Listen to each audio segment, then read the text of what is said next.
Hello everyone, welcome back to channel again. Last video में हमने कुछ इंपॉर्टेंट थ्योरम्स किया था जिसमें हमने सीखा था what is singular, non singular, adjoint, इन सब के बारे में सीखा था। एंड वो जो थ्योरम्स थे वो बहुत इंपॉर्टेंट थे। तो आई होप आपको सारे थ्योरम्स लर्न हो। तो मैंने यहाँ पे एक पूरी समरी लिखी हुई है, आपको ये दिख रहा होगा, जहाँ पे कुछ इंपॉर्टेंट टर्म्स है जो अभी आज की वीडियो स्टार्ट करने से पहले ये सारी चीज़ें आपको आनी चाहिए। जैसे देखो, नॉन सिंगुलर का मतलब होता है डिटर्मिनेंट नॉन जीरो। इसका मीन्स जैसे नॉन सिंगुलर आपके माइंड में आता है क्वेश्चन में, आपके दिमाग में सारी चीज़ें आ जानी चाहिए कि डिटर्मिनेंट नॉन जीरो है, ए इनवर्स एग्जिस्ट करेगा, A is invertible. In a same way एक चीज़ याद रखो तो दूसरी ऑटोमेटिकली लर्न हो जाएगी। ये तो हमारे इनवर्स का फॉर्मूला, ये कुछ इंपॉर्टेंट थ्योरम्स जो कि आज की वीडियो में यूज होगा। तो स्टार्ट करते हैं एक्सरसाइज से। Now this is exercise 4.4। तो देखो, मैं आपको ना पहले ही बता देती हूँ इस वीडियो में, ये एक्सरसाइज बहुत बड़ी है अपने आप में, लेकिन आपको सारी एक्सरसाइज करने की जरूरत नहीं होती फॉर एग्जाम पर्पस। जब आप 4.4 की रिवीजन करोगे तो कुछ सेलेक्टेड क्वेश्चंस हैं, सिर्फ आपको वो करना है। जैसे फर्स्ट सेकंड क्वेश्चन आसान है कि सिंगुलर है नॉन सिंगुलर, ये पूछेंगे। इसमें एक क्वेश्चन नंबर 5 है एंड एक क्वेश्चन नंबर 8 है। वो आप जब भी मेट्रिसेस एंड डिटर्मिनेंट पढ़कर जाते हो या पेपर में आते हो तो ये दो क्वेश्चंस हैं जो आपको जरूर करके जाना चाहिए। मैं यहाँ क्वेश्चन की लिस्ट लिख देती हूँ जो आपको जरूर करके जाना चाहिए। एक तो क्वेश्चन नंबर 5 है, 8 है, 14, 15 और लास्ट में कुछ क्वेश्चंस हैं हमारे, और एक क्वेश्चन 18 है और 19। ये क्वेश्चंस तो इस एक्सरसाइज से जरूर जरूर करके जाना है क्योंकि बहुत इंपॉर्टेंट है। बाकी क्वेश्चन भी आसान है वो, लेकिन डायरेक्ट है, जो आप थोड़ा बहुत रिवाइज करके जाओगे तो हो सकता है, ठीक है। बट ये वाले क्वेश्चन हैं जो आपको एग्जाम से पहले अच्छे से सॉल्व करके जाना है, ठीक है। तो स्टार्ट करते हैं फर्स्ट क्वेश्चन से। इसमें बोला है for what value of x this matrix is singular. तो देखो, पहले मैं कुछ आपको रिकॉल करवा देती हूँ कि सिंगुलर का क्या मीनिंग, क्योंकि जितनी बार इन्फॉर्मेशन लिखोगे आपके लिए बेटर रहेगा। देखो, सिंगुलर का मतलब होता है कोई भी मैट्रिक्स जब उसका डिटर्मिनेंट क्या हो, इक्वल टू जीरो। इसका मतलब ये होता है कि A inverse does not exist, does not exist, ठीक है। इसी चीज को हम क्या लिख सकते हैं, और इसी चीज को आप लिख सकते हो A is not invertible, not invertible, ठीक है। तो ये सारी चीजें आपको क्या होनी चाहिए, पता होनी चाहिए। तो करते हैं अब इसमें, जैसे इन्होंने बोला हमें सिंगुलर दे रखा है किस वैल्यू ऑफ एक्स के लिए। सो बेसिकली आपको क्या करना है, इसको ए नाम दे दो। इसका बस आपको क्या निकालना है, डिटर्मिनेंट निकालना है। तो मैं इसका डिटर्मिनेंट निकालती हूँ, 3 minus 2x, x plus 1, 2 and 4। Okay, इसका डिटर्मिनेंट निकाल दे। तो ये पहले इन दोनों को मल्टीप्लाई करेंगे। 4 will multiply with 3 minus 2x, ये 8 नहीं है 3 है, ठीक है। माइनस 2 और x प्लस 1, और ये इसका यहाँ पे लिख देते इक्वल टू जीरो, कि ये जब डिटर्मिनेंट निकालोगे तो वो क्या हो जाएगा, जीरो। क्यों zero, because singular is given, ठीक है। तो सिंगुलर का मतलब होता है determinant is equal to zero. अब इसे कर लेते, 4 3 जा 12, माइनस 4 2 जा 8x, minus 2x minus 2 is equal to zero. 8 and 2 10x, 12 और ये आ गया प्लस 10 और ये आ जाएगा minus 10 is equal to zero. तो x की वैल्यू कितनी आ गई आपके, 1, ठीक है। तो x की वैल्यू जब आप 1 पुट करोगे तो ये क्या हो जाएगा, सिंगुलर हो जाएगा। पता नहीं कुछ बच्चे क्या करते हैं, सबको इक्वल टू जीरो पुट करके x की अलग अलग वैल्यू निकालते हैं। नहीं, आपको सिर्फ ये लिखना है कि डिटर्मिनेंट क्या है, equal to zero. Done. Next question करते हैं। नाउ क्वेश्चन नंबर 2 में दे रखा है which of the following are non singular. इन दोनों में से कौन नॉन सिंगुलर है, ठीक है। तो अब पहले अगेन रिकॉल करवाती हूँ what is the meaning of non singular. Non singular का मतलब होता है कि determinant should not be equal to zero. It means determinant क्या होना चाहिए, नॉट इक्वल टू जीरो। इसका एक और मतलब है कि ए इनवर्स एग्जिस्ट, ठीक है। एक और मतलब है कि ए इज इन्वर्टिबल, ठीक है। बट अभी हमें सिर्फ क्या यूज करना है, हमें चेक करना है। तो हम क्या चेक करेंगे कि डिटर्मिनेंट जीरो है या फिर नहीं है। तो एक पार्ट मैं करती हूँ, दूसरा पार्ट आप खुद करोगे। तो मैं इसका डिटर्मिनेंट ले रही हूँ, तो इसका डिटर्मिनेंट आ जाएगा, देखो मैं निकाल रही हूँ फर्स्ट रो के अकॉर्डिंग। तो फर्स्ट रो 6 की पोजिशन हो जाएगी +6, ठीक है। ये आप ऐसे कर लो। फिर ये वाला जो नंबर है इसके लगाओगे माइनस, और ये आपका ऑलरेडी -3, फिर आप ब्रैकेट छोड़ दो। फिर लास्ट में आपका चाहिए +2, तो ये रहा +2 एंड देन लीव ब्रैकेट। ये पहले लिख लिया करो ताकि गलती ना हो। अब देखो, जब 6 को हाइड करोगे, 6 का रो एंड कॉलम, तो हो जाएगा -2 और -10। फिर -3 का ये रो एंड कॉलम हाइड करोगे, 2 2 जा 4, -20, -20, ठीक है। फिर 2 के लिए करो, ये रो एंड कॉलम हाइड, तो 2 5 ज़ा 10, देन माइनस का साइन, 10 और -1 कितना आ जाएगा, 10 आ जाएगा। डन। तो ये आ गया 6 -12 इंटू 6 कितना होता है, -72। फिर ये हो जाएगा -3 और माइनस माइनस डायरेक्ट इसको +3 कर देती हूँ, +3 अंदर हो जाएगा आपके पास 24। अच्छा देखो ये 10 और 10 तो कैंसिल हो गया, 0, तो ये ऑटोमेटिकली क्या आने वाला है, 0 आने वाला है। तो ये आ गया आपके पास -72 + 72 विच इज इक्वल टू 0। क्या डिटर्मिनेंट 0 है या नॉन जीरो?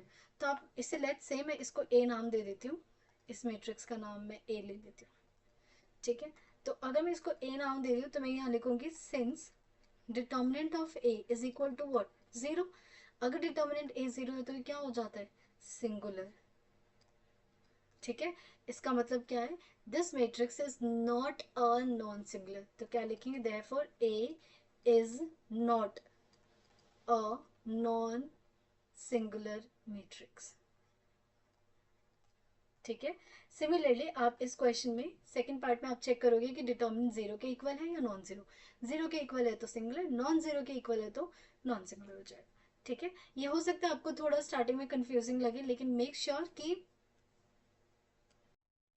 एग्जाम से पहले आपको इन दोनों के बीच की डेफिनेशन क्लियर हो कि नॉन सिंगुलर और सिंगुलर का मीनिंग क्या होता है, ठीक है। मूव करते हैं, सेकंड पार्ट आप खुद करोगे नेक्स्ट क्वेश्चन नंबर 3 पे। ओके अब इस क्वेश्चन में हमें क्या फाइंड करना है, एडजॉइंट फाइंड करना है, ठीक है। तो इसमें मैंने आपको एडजॉइंट कैसे निकालते हैं सारा तरीका बता रखा है, बट एक बार मैं आपको 2x2 के लिए निकालना समझा देती हूँ, ठीक है। और फिर लास्ट में 2x2 का ट्रिक दूंगी जो आप डायरेक्ट यूज करोगे, उसके लिए कोई प्रॉपर प्रोसीजर यूज नहीं करोगे, ठीक है। तो देखो को फैक्टर्स का सबसे पहले जब भी आपको एडजॉइंट निकालना हो तो आप एक छोटी सी एक्टिंग करोगे, को फैक्टर्स का एक फॉर्मूला जरूर लिखोगे, ठीक है। चाहे आप इसे यूज करना आता हो ना करना हो, बट फॉर्मूला जरूर लिखना है। तो ये हो जाएगा -1 की power i plus J M I J. देखो ये जो होता है ये डिसाइड करता है कि साइन नेगेटिव आएगा या पॉजिटिव, वो डिपेंड करता है ऑल्टरनेट पोजीशन जो मैं हमेशा बताती हूँ। और ये जो एम आई जे दिख रहा है ना, इसका मतलब होता है माइनस, वो जो आप रो एंड कॉलम को हाइड करके जो वैल्यू निकालते हो ना, वही आपका क्या होता है, माइनस होता है। तो ये सिर्फ डेफिनेशन में आप लिखोगे। नाउ अब सबसे पहले हम लिखेंगे A11। अच्छा उससे पहले मैं एक चीज बताती हूँ, देखो एडजॉइंट का फॉर्मूला क्या होता है, एडजॉइंट का फॉर्मूला होता है हमारे पास, adjoint of any matrix is basically, आपके पास ये होता है ना A11 को फैक्टर्स निकालना, A12 A21 A22, पोजीशन ये होती है ना 11 12 21 22, ये निकालने के बाद इसका क्या कर दो, ट्रांसपोज। अब मैं बार बार ये चीज तो नहीं लिखूंगी, इसलिए मैं डायरेक्ट इसे क्या लिख देती हूँ, उसका ट्रांसपोज करना क्या आएगा, A11 और ये 12 कहाँ जाएगा, इधर आ जाएगा, फिर A21 और A22, ठीक है। तो एग्जाम में आप ये फॉर्मूला ना लिख के डायरेक्ट ये भी लिखोगे तो क्लियर रहेगा। सो इसी के अकॉर्डिंग मैं नंबरिंग लिखूंगी ताकि मैं डायरेक्टली वैल्यू निकालूं और मैट्रिक्स के अंदर क्या कर दूं, पुट कर दूं। तो जैसे आपको ये A11 दिख रहा है तो मैं यहाँ लिखूंगी A11, फिर A12, फिर लिखेंगे A21 एंड A22, इक्वल का साइन लगाते हैं। एंड देन उसके बाद सबसे इंपॉर्टेंट चीज जो बहुत सारे बच्चे भूल जाते हैं, साइन लगाना। बिफोर फाइंडिंग एनीथिंग सबसे पहले आप लगाओगे साइन। तो A11 हमेशा स्टार्टिंग होती है प्लस से, आप ऐसे भी लर्न कर सकते हो 1 + 1 2 विच इज इवन। तो जब भी आपका इवन आएगा तो इवन सम, सम जो है वो इवन आएगा तो लगाओगे प्लस, और अगर सम ऑड आया तो लगाओगे माइनस, ठीक है। अब एक प्लस हो गया, फिर होगा ये माइनस, ये होगा प्लस, हाँ ये माइनस, फिर ये प्लस है तो ये माइनस, और ये हो जाएगा प्लस, ऐसे ऑल्टरनेट साइंस आने चाहिए। डन। नाउ A11 निकालोगे तो क्या करना है, A11 first row first column hide करो, first row first column hide किया, कर दिया हाइड। जैसे आपने इसको हाइड किया क्या बचा आपके पास 3, तो मैंने यहाँ लिख दिया 3, मैं अब डायरेक्ट लिखूंगी, क्या गया 3। So what is the answer, answer is +3। A12 ये रहा फर्स्ट रो सेकंड कॉलम, इनको हाइड किया तो क्या बचा आपके पास 4, तो ये आ गया -4। फिर A21 मतलब second row first column hide करो, ये तो क्या है आपके पास -1, और बाहर ऑलरेडी माइनस, तो क्या हो गया +1। A22 इसको हाइड किया तो क्या बचा आपके पास 2, राइट। तो ये आ गया आपके पास adjoint of A is equal to 3। अब देखो मैं डायरेक्ट लिख दूंगी 3 -4 फिर यहाँ से 1 and 2। अब मुझे झंझट ही नहीं है कि मैं ट्रांसपोज करूँ या ना करूँ, क्योंकि क्या पता है ट्रांसपोज करना भूल जाऊँ। सो डायरेक्टली आप लिखो ऐसे कि डायरेक्ट उसको आप मैट्रिक्स के अंदर कॉपी कर लो, या कि एडजॉइंट। तो ये तो था एडजॉइंट निकालने का तरीका। बट इसकी ट्रिक ट्रिक बहुत आसान है, बहुत ज़्यादा आसान। सिर्फ ये ट्रिक 2x2 के लिए ही फॉलो होती है, आप हर जगह मत लगाना शुरू हो जाना।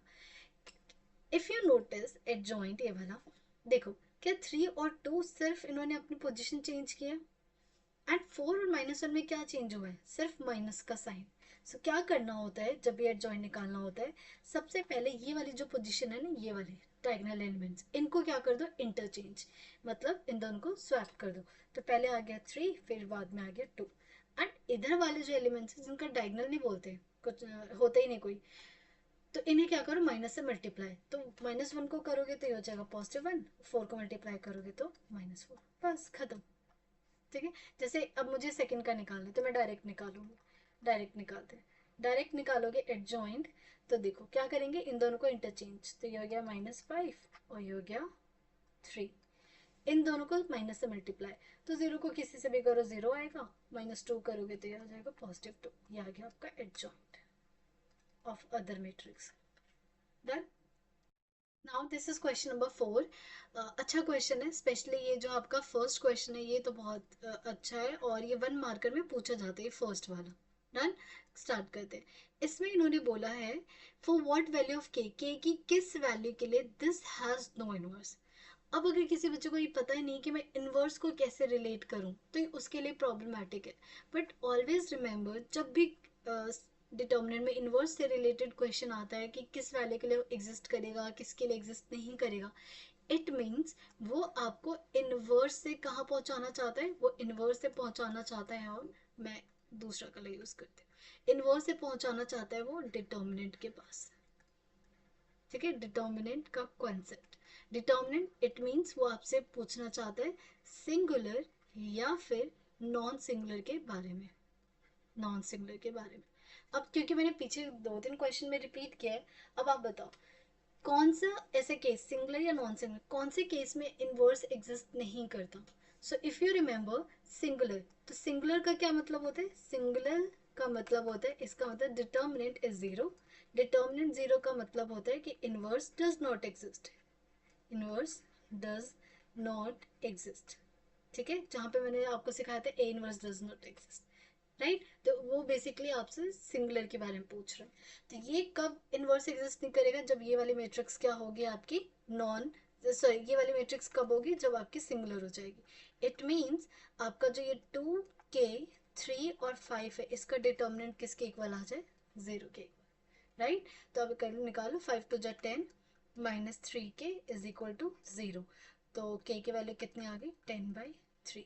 तो जब आप के की वैल्यू 10/3 रखोगे तो इसका डिटर्मिनेंट 0 हो जाएगा। डिटर्मिनेंट 0 होते वो सिंगुलर, सिंगुलर होते उसका इनवर्स कभी भी जिंदगी में एग्जिस्ट नहीं करेगा। ठीक है, तो आई होप आपको ये क्लियर होगा। तो पेपर जब आएगा ना 1 मार्कर, वो यहीं से आता है आपकी बुक से ही, और आपको लगता है कि ओ माय गॉड पेपर आ कहाँ से रहा है। आपकी बुक में ही चीज़ें होती हैं, बस आपको उन्हें ना ढंग से पढ़ना आना चाहिए कि पढ़ना कैसे क्वेश्चन को। डन। नाउ सेकेंड पार्ट करते हैं, सेकेंड एंड थर्ड। इसमें से मैं एक पार्ट करूंगी, दूसरा पार्ट आप खुद करोगे, क्योंकि दोनों के इसमें क्या निकालना है, ए इनवर्स। इसमें बोला find the inverse of this, और इसमें डायरेक्टली लिखा हुआ है ए इनवर्स। तो बोथ क्वेश्चंस आर सेम, बस बोलने का तरीका अलग है। डन। तो सेकेंड पार्ट मैं करवाती हूँ। हमें निकालना है ए इनवर्स। अब भाई ए इनवर्स क्या है, सो अगेन नोट, नोट अगर आप लोगों को थोड़ा भी याद हो, तो नोट में मैंने आपको बताया था कि ए इनवर्स का फॉर्मूला क्या होता है, A inverse is equal to 1/डिटर्मिनेंट इंटू में एडजॉइंट ऑफ ए। तो आपको डिटर्मिनेंट निकालना है, एडजॉइंट निकालना है, और दोनों को क्या कर देना, मल्टीप्लाई कर देना, इस फॉर्मूले में पुट कर देना। तो निकालते हैं, सबसे पहला काम डिटर्मिनेंट, ये हमें फाइंड करना है। बताओ डिटर्मिनेंट क्या होगा। सबसे पहले इन दोनों को मल्टीप्लाई, 3 7 21 -2 × 10 20। तो कितना आ गया 1, क्योंकि 1 नॉट इक्वल टू 0 है। क्या डिटर्मिनेंट नॉट इक्वल टू 0 है, जब डिटर्मिनेंट नॉट इक्वल टू 0 होता है इसका मतलब ए इनवर्स एग्जिस्ट करेगा, एग्जिस्ट करेगा तभी तो निकाल पाएंगे। अब आते हैं एडजॉइंट निकालने के लिए। एडजॉइंट के लिए अभी अभी आपको तरीका बताया, बताओ क्या करेंगे। ये जो डायगोनल एलिमेंट है उनको तो इंटरचेंज, तो यहाँ 7, यहाँ पे 3, और 2 और 10 को क्या करेंगे, मल्टीप्लाई विद माइनस। तो हो जाएगा -10 और ये हो गया -2। Done. So what is the inverse? A inverse अब यहाँ पे पुट कर दो। A inverse will be 1 upon, कहाँ है डिटर्मिनेंट? 1 एंड 7 -10 -2 और 3। So answer is 7 -10 -2 3। This is the final answer. अगर यहाँ पे 1 के अलावा कोई नंबर होता, लेट्स से 4 होता, तो मैं हर एक नंबर को किससे डिवाइड कर देती? 4 से डिवाइड कर देती। क्लियर है? सो ये जो अब आपका सेकंड थर्ड पार्ट बच गया, दिस इज योर होमवर्क, आप इसे खुद ट्राई करोगे। This is question number 5। देखो ये क्वेश्चन नंबर 5 अपने आप में डिजर्व करता है पूरा एक वीडियो। तो इसको, इसकी वैल्यू मैं कम नहीं करूंगी, इसके लिए मैं प्रॉपर अलग से एक वीडियो लाऊंगी जहाँ पे एक क्वेश्चन नंबर 5 और एक क्वेश्चन नंबर 8, ये दोनों में एक साथ डिस्कस करूंगी। ठीक है? इसी से आपके ना एमसीक्यूज के 2-3 क्वेश्चन जो पेपर में आते हैं, 2-3 तो ज्यादा हो गए, 2 क्वेश्चन से 1 से 2 क्वेश्चन आपके ट्रैप में फंस जाएंगे और आप ये क्वेश्चन कर पाओगे। तो इसके लिए मैं एक प्रॉपर अलग से वीडियो बनाऊंगी, तो उस वीडियो को जरूर देखना, जिसमें सिर्फ मैं 5th and 8th question discuss करूंगी। डन। नाउ क्वेश्चन नंबर 6 करते हैं। 6 में इन्होंने बोला है without computing adjoint of A, means आपको एडजॉइंट ऑफ ए नहीं निकालना।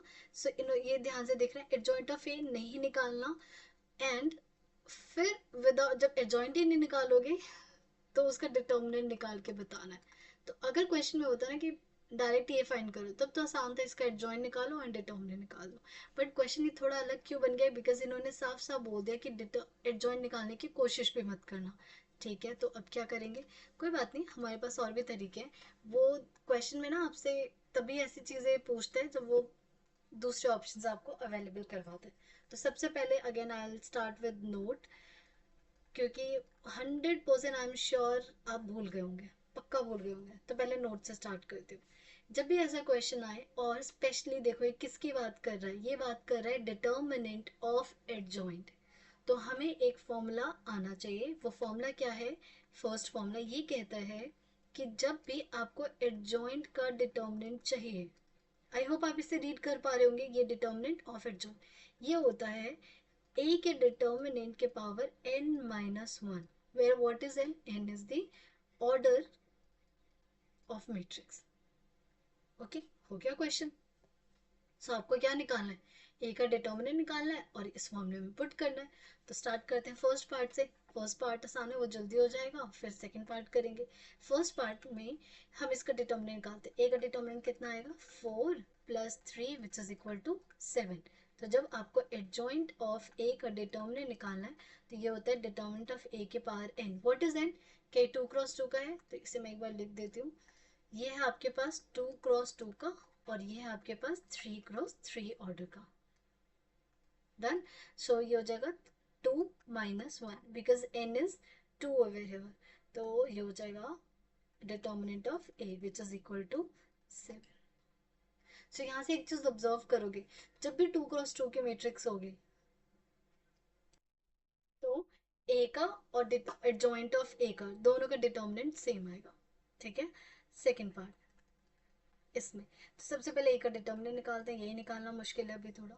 हाँ, ये तो बहुत अच्छी बात है। क्या? ये ध्यान से देखो तो ये आपका लोअर ट्रायंगल मैट्रिक्स है, क्योंकि देखो ये डायगोनल से ऊपर सारे एलिमेंट, डिटर्मिनेंट से नीचे सारे नॉन जीरो नंबर्स हैं। तो ये आपका लोअर ट्रायंगल, और लोअर ट्रायंगल या अपर ट्रायंगल या डायगोनल की खास बात होती है कि उसका डिटर्मिनेंट क्या होता है? Multiples, product of diagonal element. ठीक है? तो ये डायरेक्टली हो जाएगा -2 × 4 × 3, तो हो जाएगा 4 × 3 = 12 -24। हो गया? अब फॉर्मूले में अप्लाई कर देते हैं। एडजॉइंट ऑफ ए का डिटर्मिनेंट जब आप निकालोगे, तो ये होगा डिटर्मिनेंट के power n-1, which is determinant is -24। n यहाँ पे 3 क्रॉस 3 है, तो 3 -1 -24 के पावर 2 विच इज 576। खत्म बस। नाउ क्वेश्चन नंबर 7 देखो। इस क्वेश्चन नंबर 7 में बोल रहा है फर्स्ट पार्ट में कि ए मैट्रिक्स दे रखा है and determinant of A into adjoint of A निकालेंगे। अब मैं पहले गलतियां बताती हूँ, मिस्टेक। क्या करोगे आप लोग? जैसे ही आप ये क्वेश्चन देखोगे ना, सबसे पहले आप शुरू हो जाओगे धड़ाधड़ एडजॉइंट ऑफ ए निकालना। चलो, ए एडजॉइंट ऑफ ए निकालना था, इजी था कि आपने 5 किया, 2 किया, -1 किया, -7 किया। डन। उसके बाद फिर क्या शुरू हो जाओगे? ए और एडजॉइंट को मल्टीप्लाई करना, जहाँ पे आप आराम से इस पूरे क्वेश्चन को करने में 4 से 5 मिनट लगा दोगे, क्योंकि इतनी तो स्पीड होगी नहीं जल्दी जल्दी करने की, मल्टीप्लाई करने की। ये नहीं करना आपको। यहाँ पे ना फिर से एक छोटी सी चीज़ याद रखनी है। अब वो याद कैसे रखनी है मैं ये समझाती हूँ। देखो, अगर इसको ध्यान से नोटिस करो तो ये क्या है, ये है डिटर्मिनेंट किस किस का, एक ए और एडजॉइंट, और इन दोनों के बीच में क्या है, इन दोनों के बीच में मल्टीप्लाई। तो फर्स्ट नोट ये कहता है, जो आपको याद रखना है, कि अगर आपके पास कोई दो मैट्रिक्स है या दो से ज़्यादा, तीन मैट्रिक्स भी ले लो, और ये मल्टीप्लाइड में है, कैन यू सी, ये मल्टीप्लिकेशन है इनके बीच में, तो ये डिटर्मिनेंट अलग अलग खुल जाता है। Determinant of A, determinant of B and determinant of C अलग अलग ओपन हो जाता है। बट अगर यही ए प्लस बी है, मतलब इनके बीच में प्लस है, तो आप कभी ये गलती नहीं करोगे कि डिटर्मिनेंट ऑफ ए और डिटर्मिनेंट ऑफ बी कर दो। ये कुछ केसेस में इक्वल होता है, हर बार इक्वल नहीं होता है। सो क्या मैं ये देख सकती हूँ दोनों के बीच में मल्टीप्लाई है? अगर दोनों के बीच में मल्टीप्लाई है तो मैं डायरेक्ट क्या करूँगी, A into, back to white colour, A into adjoint of A, क्या करेंगे, डिटर्मिनेंट ऑफ ए, क्योंकि देखो ये एक अलग मैट्रिक्स है, ये अपने आप में अलग मैट्रिक्स है, तो इन दोनों को मैंने अलग अलग ओपन कर दिया अलग अलग ओपन। वो नाउ अब मेरा काम है बस डिटर्मिनेंट ऑफ ए निकालना, तो मैं यहाँ निकाल लेती हूँ। डिटर्मिनेंट ऑफ ए आ जाएगा 5 to the 10 minus 7 which is equal to 3, तो ये आ गया 3 इंटू, क्या मैंने अभी आपको सिखाया, एडजॉइंट ऑफ ए और डिटर्मिनेंट ऑफ ए के बीच में रिलेशन कैसे निकालते, ये हो जाएगा डिटर्मिनेंट ऑफ ए की पावर 2 माइनस 1, तो 3, और ये हो जाएगा 3 की power 1 which is equal to 9। बस डन, खत्म। इस केस में एडजॉइंट ऑफ ए निकालना है, तो ये मैं बता देती हूँ, क्योंकि यहाँ से एक बहुत अच्छी चीज़ निकल के आती है जो आपसे एज ए एमसीक्यू भी पूछा जा सकता है, ठीक है, या फिर असर्शन रीजनिंग में पूछा जा सकता है, तो वो देखो। सेकंड पार्ट देखो, ये क्या कह रहा है, पहले आप एडजॉइंट ऑफ ए निकालो, राइट, उसके बाद फिर से दोबारा क्या निकालो, एडजॉइंट निकालो, बोल रहा है ना ये करने के लिए। सबसे पहले अब एडजॉइंट ऑफ ए निकालते हैं। अगर आप एडजॉइंट ऑफ ए निकालोगे तो क्या आएगा, 3 और 5 इंटरचेंज, तो यहाँ आ गया 5, यहाँ आ गया 3, और इनको माइनस से मल्टीप्लाई, तो ये हो जाएगा 1 और ये हो गया 4, ठीक है। अब इसका फिर से एडजॉइंट निकालना है, एडजॉइंट और फिर से इसी का, तो ये क्या आ जाएगा, 3 और 5 को क्या कर, अच्छा एक चीज गलती हो गई ना, माइनस से मल्टीप्लाई करेंगे तो पॉजिटिव हो जाएगा, -4 हो जाएगा। इन दोनों को इंटरचेंज, तो 3 और 5 आ गया, और इनको फिर माइनस से मल्टीप्लाई, तो ये हो जाएगा -1 और ये हो जाएगा 4। क्या ये निकल गया। अब मैं जो आपको नोट करने के लिए बोल रही हूँ, जरा नोट करो, ये जो आपने निकाला है, ये वाली जो चीज निकाली है, ध्यान से देखना, इसका क्या कोई रिलेशन है इससे, देखो ये दोनों के दोनों ऑलमोस्ट क्या पूरे इक्वल है। जब भी आपका 2x2 का मैट्रिक्स हो, ठीक है, तो adjoint of A is always equal to A. ये अगर मान लो एग्जाम में भूल भी जाते हो तो निकाल के देख लो, 2x2 का ये निकालने में कितना टाइम लगता है, तो ये एज अ असर्शन और रीजनिंग में पूछा जा सकता है। डन। नाउ नेक्स्ट क्वेश्चन पे मूव करते हैं। अच्छा, नेक्स्ट क्वेश्चन नंबर 8 आएगा, वो तो मैं करवाऊंगी आपको बिल्कुल अलग से वीडियो में, बहुत इंपॉर्टेंट क्वेश्चन है ये, तो मैं इसके लिए जब 5th एंड 8th क्वेश्चन साथ में करवाऊंगी। एंड ये देखो क्वेश्चन नंबर 9 है, दिस इज बिल्कुल जो हमने पीछे अभी सॉल्व किया है, तो ये आपका होमवर्क है, कुछ तो काम करोगे आप लोग, सारा मैं नहीं कर सकती। Next question number 10। नाउ अब हमारे सामने क्वेश्चन है, if the matrix this is singular then find the value of X. अब सिंगुलर का मतलब क्या होता है, सिंगुलर का मतलब let's say this is a matrix, तो इसका मतलब है determinant of A is equal to 0, ये हमें क्या है, गिवन है। तो हमें क्या करना है, डिटर्मिनेंट ही निकालना है, बट ऑब्वियसली ये थोड़ा तगड़ा सा क्वेश्चन लग रहा है क्योंकि बहुत सारे एक्सेस हैं इसमें। तो स्टार्ट करते हैं, मैं रो वन के अकॉर्डिंग इसको ओपन करती हूँ। जब रो वन के अकॉर्डिंग करूँगी तो सबसे पहले लिख लिया मैंने x+4, और फिर इसके रो एंड कॉलम को हाइड किया, तो ये आ जाएगा x+4 का होल स्क्वायर, ठीक है, माइनस में x का स्क्वायर, डन। उसके बाद ये लिखेंगे -x, और फिर इसके बाद ये रो एंड कॉलम हाइट, तो ये हो जाएगा x इंटू x+4, फिर माइनस में x स्क्वायर, डन।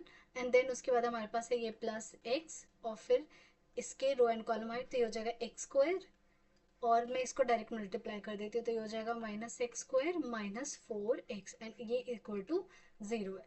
बस अब इसे सॉल्व करते हैं, ये हो जाएगा x+4 एज इट इज, और ये फॉर्मूला ओपन करेंगे तो x² plus 4×4=16 plus 8x, a plus b का होल स्क्वायर लगाएंगे, -x²।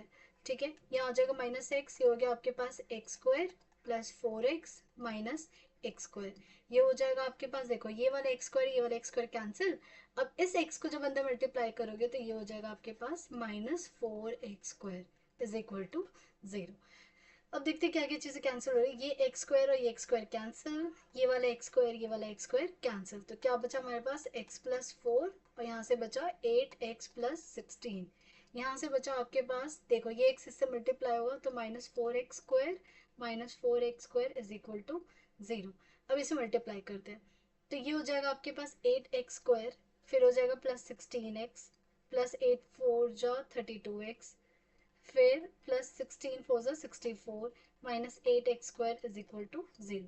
तो ये और ये भी मुझे कैंसिल दिख रहा है, इन दोनों को ऐड करोगे तो 48x आ जाएगा प्लस 64 इज इक्वल टू 0। तो x की वैल्यू हो गई -64/48 विच इज 16 के टेबल से डायरेक्ट कट -4/3, तो x की वैल्यू कितनी आ गई -4/3। तो देखने में थोड़ा तगड़ा सा लग रहा था बट आसान है अगर तरीके से करो तो। ठीक है, नाउ नेक्स्ट बाकी क्वेश्चंस हम नेक्स्ट वीडियो में करेंगे, तब तक अपना ध्यान रखो। Thank you everyone.